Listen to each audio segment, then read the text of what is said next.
안녕하세요. 7월 2일 금요일 한절 한끼입니다.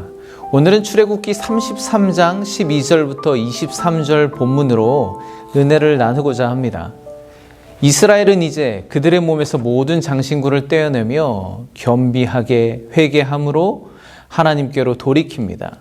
이렇게 되기까지 그 과정 가운데 지도자 모세의 생명을 건 중보 기도와 중재 사역이 아주 중요한 역할을 했죠.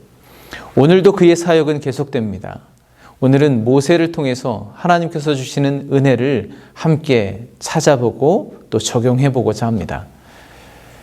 이제 이스라엘은 금송아지를 섬긴 죄와 형벌로부터 벗어나게 되었습니다. 그러나 하나님께서 이스라엘과 함께 하시지 않겠다는 선언은 백성들에게 뿐만 아니라 지도자인 모세에게도 가히 충격적인 말씀입니다. 그래서 모세는 아무리 생각해봐도 하나님이 없이 이곳을 떠나 가나안으로 향한다는 것은 도무지 말도 안 되는 것이었죠.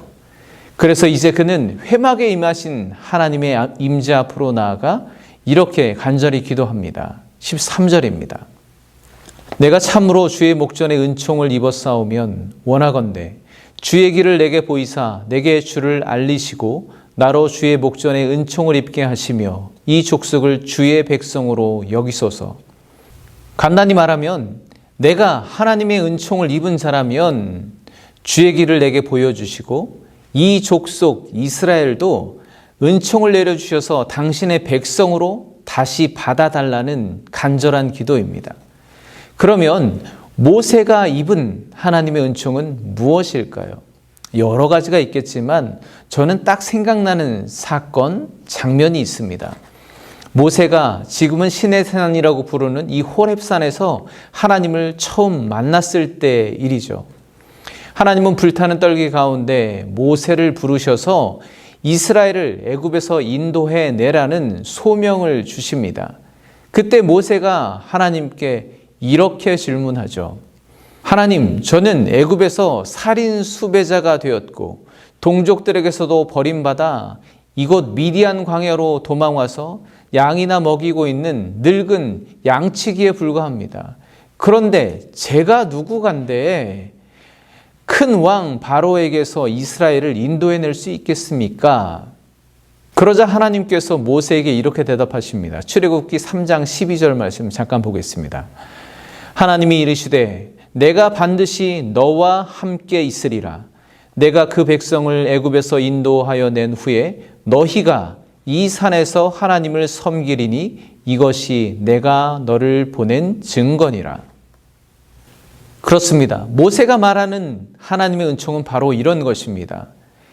그렇게 미천하고 죄인에 불과한 자기 자신을 이스라엘의 지도자로 세우시고 하나님의 말씀대로 하나님을 섬기고 예배하기 위해 그 백성을 다시 이곳 시내산으로 인도하여 주신 것, 그것이 하나님의 은총의 증거라는 것입니다. 그런데 그 하나님의 은총의 증거인 이곳 시내산에서 그들이 하나님께 범죄했고 하나님은 그들을 떠나시겠다고 선언하고 계신 겁니다. 그러니 이제 모세는 하나님께 다시 간구하는 거죠. 그때 그 은총을, 저에게 주신 은총을 기억해 달라고 호소하고 있는 것입니다. 이에 하나님은 내가 친히 가리라. 그래, 모세 너와 함께 갈게 라고 응답하시죠. 그러나 모세는 그것에 만족하지 못합니다. 저와 함께 가실 뿐만 아니라 우리와 함께 가주십시오 라고 간구합니다. 즉, 이 백성이 하나님 없이 가나안에 올라가는 것은 아무 의미가 없습니다. 주께서 우리와 친히 함께 가지 아니하시려거든 차라리 우리를 이곳에서 올려보내지 마시옵소서. 아주 담대하게 기도하죠. 그가 이렇게 기도할 수 있었던 이유가 16절에 있습니다. 나와 주의 백성이 주의 목전에 은총을 입은 줄을 무엇으로 알리까? 주께서 우리와 함께 행하심으로 나와 주의 백성을 천하 만민 중에 구별하심이 아니니까. 여러분, 우리가 느끼는 것처럼 지금 하나님은 별로 호의적이지 않으시고 또 아직 마음이 풀리신 것 같지도 않아요. 그런데 모세는 끈질기게 기도하고 있습니다.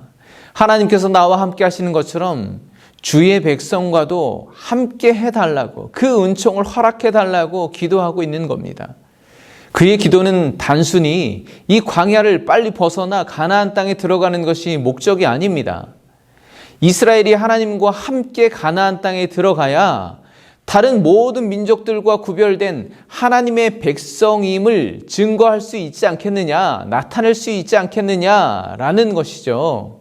그것이 하나님께서 원하시는 것이 아닙니까? 그러니까 모세의 기도의 유일한 목적은 하나님의 임재와 동행, 그 은총을 구하는 것이었습니다.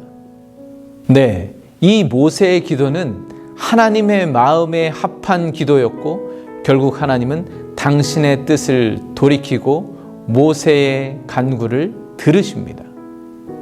여호와께서 모세에게 이르시되 내가 말하는 이 일도 내가 하리니 너는 내 목전의 은총을 입었고 내가 이름으로도 너를 알미니라. 결국 모세는 하나님이 친히 이스라엘과 함께 하시겠다는 약속을 받아냅니다. 저와 여러분, 우리 모두가 모세와 같은 중보 기도자가 되기를 간절히 바랍니다. 우리의 가정과 자녀들과 교회와 직장 공동체, 삶의 자리 모든 영역 가운데 모세와 같은 존재가 되기를 간절히 바랍니다. 여러분, 대부분 모세 하면 하나님의 지팡이를 들고 기적을 행하며 애굽과 광야에서 이스라엘을 이끌어내어 가나안 땅으로 인도하는 지도자로 생각합니다. 맞습니다. 그리고 실제 오늘 말씀만 봐도 처음에는 하나님께서 내가 너와 함께 하리라, 너에게 길을 알려주리라 말씀하시잖아요. 그러나 모세는 그런 지도자에 머물기를 원치 않았습니다. 더 나아가 이스라엘 백성들도 자기와 같이 임마누엘, 하나님이 함께 하시고 동행하시는 은총을 내려주시기를 간절히 기도하는 중보자로서 하나님 앞에 엎드려 있는 것입니다. 저는 특별히 오늘 여러분이 자녀들과 가족을 위해서 중보하며 기도할 때 이렇게 기도했으면 좋겠습니다. 단순히 가나안에 가려면 이렇게 가야 한다. 복받고 은혜 받는 길, 성공하는 길은 이것이다.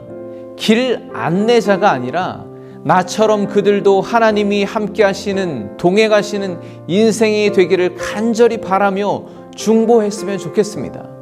그래서 설사 하나님께서 나를 가나안 땅으로 인도하시지 않더라도, 내게 소위 은혜라는 것을 주시지 않더라도, 지금 이 광야와 같은 고난 가운데 내버려 두실지라도 하나님이 함께하는 그것만으로도 만족할 수 있는 삶, 그것이 바로 천국의 은총임을 깨닫는 삶, 그것이 천하 만민 중에 구별된 하나님의 백성의 삶임을 깨달을 수 있는 삶, 여러분이 그런 삶을 사시고 또 속한 공동체를 위해서 그렇게 중보하실 수 있는 모세와 같은 자로 서는 오늘 하루가 되시기를 간절히 축복합니다.